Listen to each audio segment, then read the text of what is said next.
Welcome to Matt's World. We're making a lamb cake for Easter.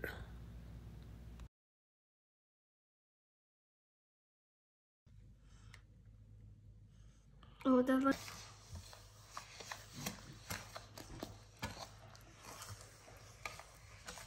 All right, Matthew has mixed the butter and the flour and the eggs.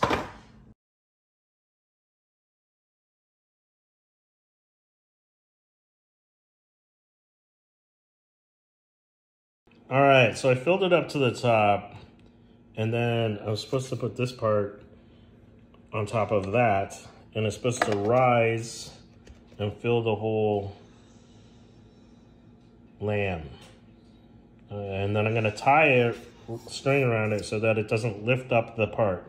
I'm still a little apprehensive about this whole thing. All right, all tied up so that if the cake rises too high, it won't push it off. I was very apprehensive, but it actually worked. So I filled out the lamb. Now with the icing, we need work. This is one of our first cakes, so please be gentle with your description. We put some coconut on the backside for Mom, and it was a fun experience overall. Thanks for watching Matt's World. Subscribe and like. We appreciate all your comments.